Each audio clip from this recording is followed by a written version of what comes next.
You smell it before you see anything. The air thickening with something floral, something wrong. Violets crushed, concentrated, almost suffocating. You're standing in a marble corridor lit by oil lamps, and the scent is crawling into your throat like a living thing. Somewhere beyond the silk curtains, someone is screaming, not in pain, in terror, because they know what the perfume means. They know what happens when the violet night comes. And I still can't believe people from Snow Paulo to Seoul are watching this right now. Drop a comment and tell me where you're tuning in from.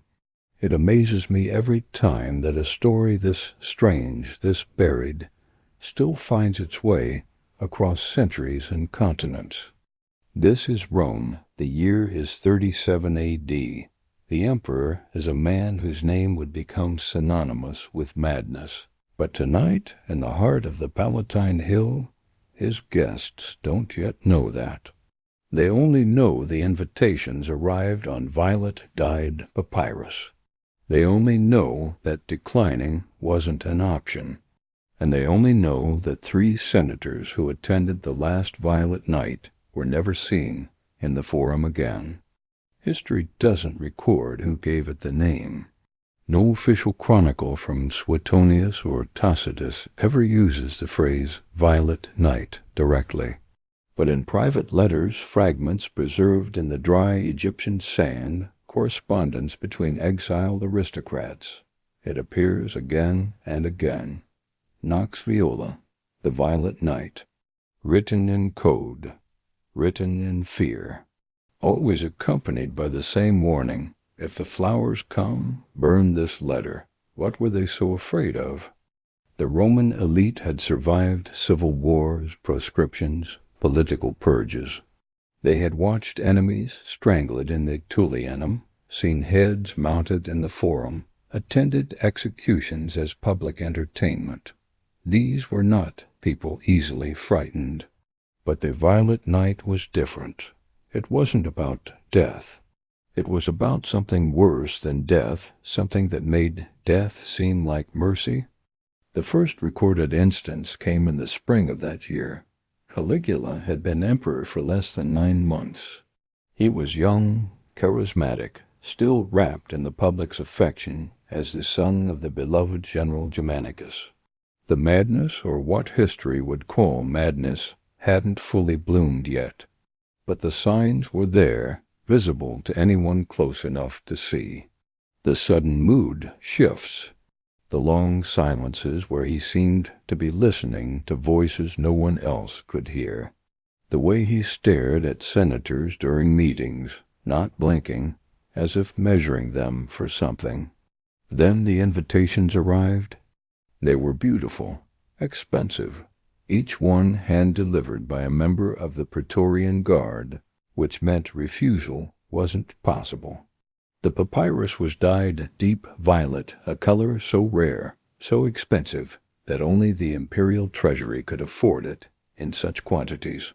The dye came from thousands of crushed murex snails, harvested from the coasts of Tyre. It took 12,000 snails to produce enough dye for a single toga.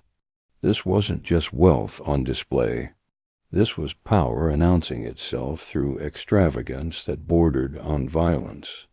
The message was simple. You are invited to dine with Caesar. Sunset, the triclinium of ivory. Attendance is your honor and your duty. 30 senators received the invitation. 30 of the wealthiest, most influential men in Rome, and every single one of them felt their blood turn cold when they read it, because they had heard the rumors.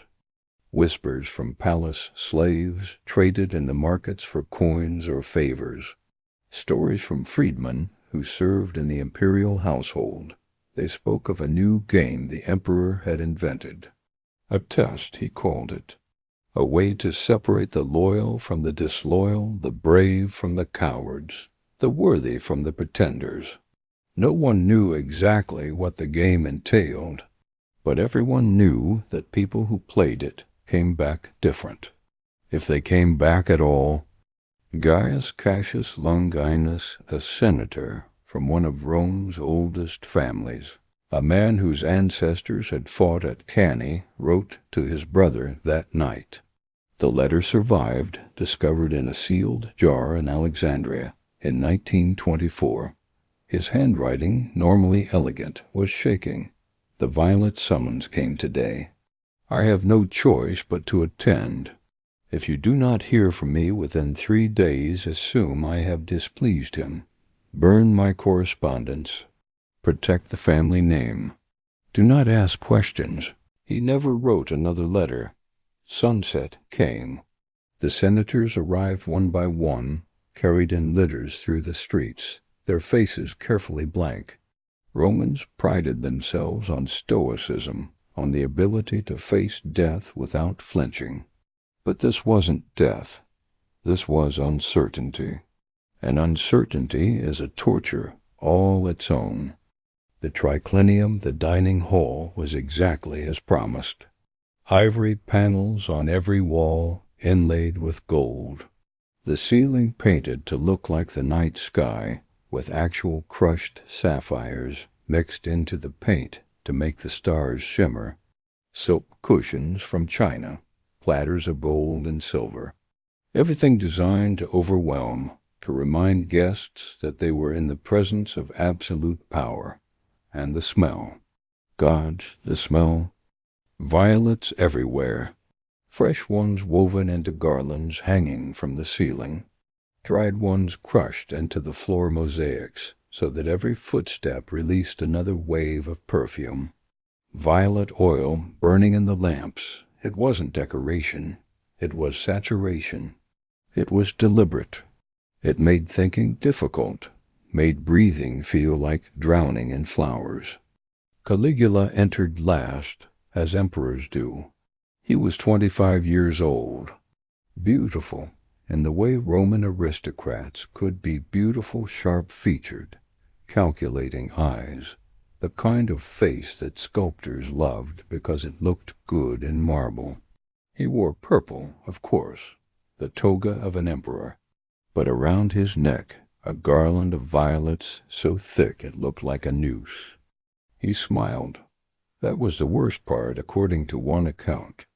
He smiled like he was genuinely happy to see them.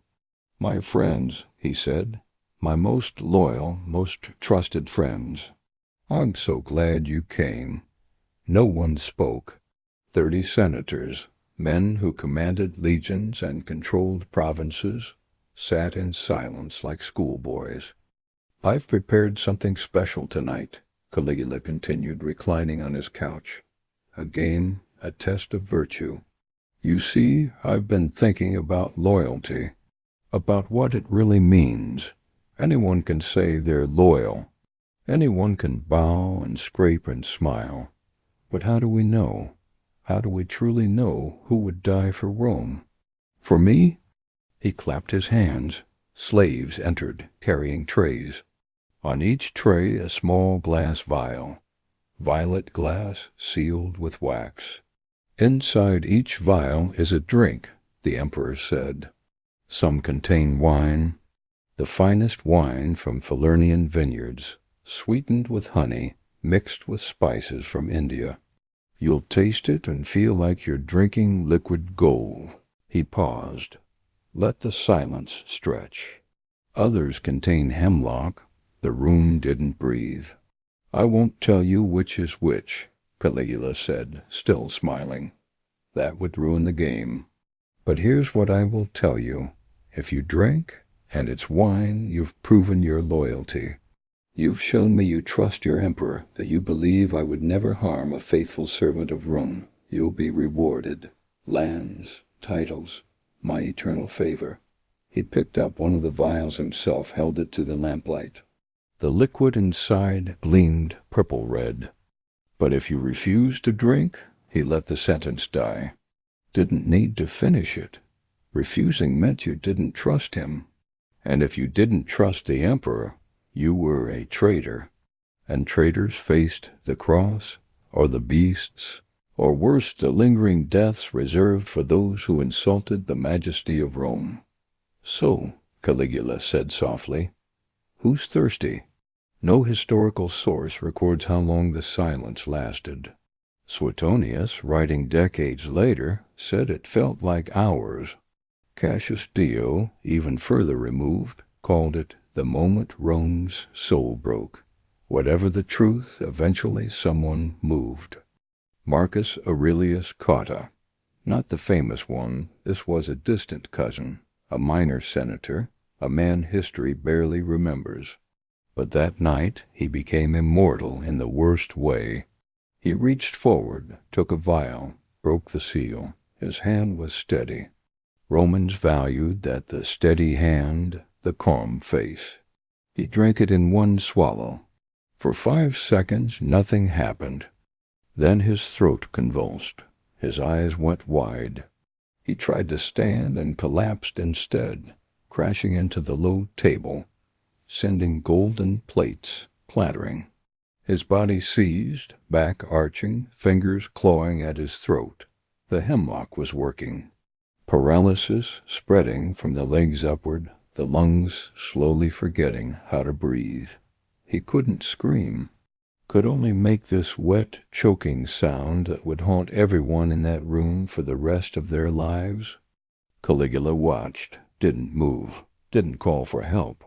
Just watched with the same mild interest you might give a bug drowning in wine. "Unlucky," the emperor said when it was over. Or perhaps the gods judged him unworthy. Who's next? This is where it gets worse, because they drank. One by one, senators of Rome, men who commanded armies, who held imperium, who traced their lineage back to the founding of the republic, picked up those vials and drank. Some survived. Some didn't. History doesn't record the exact count, but later investigations suggest at least 7 men died that night. 7 pillars of Roman society poisoned for entertainment. And the ones who survived, they had to keep smiling, had to recline back on their couches and continue the feast while their colleagues' bodies were dragged away by slaves, had to eat roasted peacock and dormice and honey while the smell of violets mixed with the smell of death. But here's the detail that makes it truly evil, the part that explains why this wasn't just murder, it was torture. Caligula had lied. Later testimony from palace slaves extracted years after the emperor's assassination revealed the truth.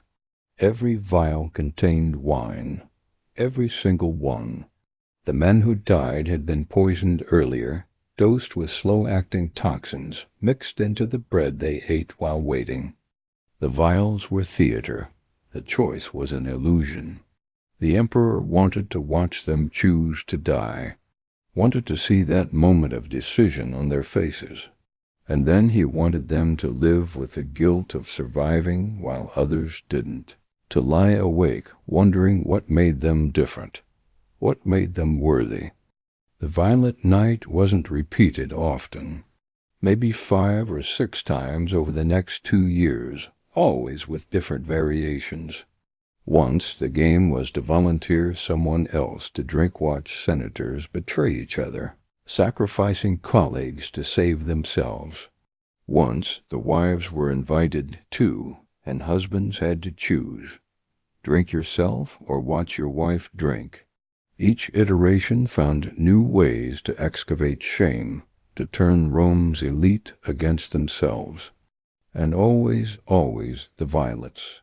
Until the smell itself became a trigger, until senators would smell violets in a garden and feel their stomachs drop, until florists stopped selling them because no aristocrat would let them in their home. In 41 A.D., Caligula was assassinated, stabbed by his own guards in an underground corridor, his blood mixing with the filth on the floor. Rome celebrated quietly. Carefully. You couldn't celebrate too openly. The Praetorian Guard was watching, and they had their own interests to protect. But in the homes of senators and the private gardens of the Palatine Hill, something strange happened. People burned violets, gathered every violet plant they could find, and threw them into fires. The smell carried across the city for days, this strange reversal, violets burning instead of blooming, destruction instead of beauty. No one wrote down why, but everyone understood. There's a letter in the Vatican archives written by a senator named Lucius Annaeus Seneca, not the famous philosopher, but his uncle. He was describing Rome in the months after Caligula's death, trying to explain to a friend in Gaul what the city felt like. And he wrote this: "We learned that a thing can be beautiful and still be the instrument of evil. We learned that beauty can be weaponized, turned into a memory that stalks you. I cannot smell flowers anymore without remembering who I was forced to become. And I know I am not alone in this haunting." The violet night became a reference point. For decades afterward, when Romans wanted to describe a particular kind of cruelty, the kind that doesn't just kill the body, but poisons the soul, that forces you to participate in your own degradation, they would say something was like the violet feast. Even emperors who came later, men as brutal as Nero or Domitian, understood that some things were beyond the pale. You could kill senators. You could execute them, exile them, confiscate their wealth. But you couldn't make them kill themselves and call it loyalty. That was the line Caligula crossed that couldn't be uncrossed. The flowers themselves became unlucky. For generations, Romans avoided violets in official contexts. They weren't used in triumph wreaths or wedding garlands. They became associated with death, with betrayal, with the worst kind of power. A whole species of flower condemned by history. And here's the final, strangest detail. In 1893, archaeologists excavating the Palatine Hill found a sealed chamber beneath what would have been Caligula's private apartments. Inside were hundreds of glass vials, small, violet-colored, empty except for residue. When they tested the residue, they found traces of wine, fine wine, expensive wine, no poison, just wine, and the ghosts of violets. The room had been sealed deliberately, sometime after Caligula's death. Someone had gathered all those vials, every single one from every single violet night, and locked them away like evidence, like an accusation in glass. The vials are still there, in a climate-controlled vault in Rome, catalogued and studied, but never displayed. Museum curators say it's for preservation, but Romans who work there will tell you, if you ask quietly, that it's something else. They say the room still smells like violets, even after 2,000 years, even though that's chemically impossible, even though it makes no sense. They say some crimes perfume themselves into history, that shame has a scent, that what we do to each other in the name of power doesn't just vanish when the powerful D, it lingers, suspended in air and memory and the spaces between what we record and what we can't bear to forget. The violet night wasn't the worst thing that happened in Rome, not even close. Emperors before and after would kill more people, cause more destruction, leave deeper scars. But it was the thing that showed Romans showed history. What happens when cruelty becomes creative? When someone doesn't just want to hurt you, but wants to make you hurt yourself. When the goal isn't death, but degradation. And maybe that's why it stayed violet. Why that color, that smell, became the symbol.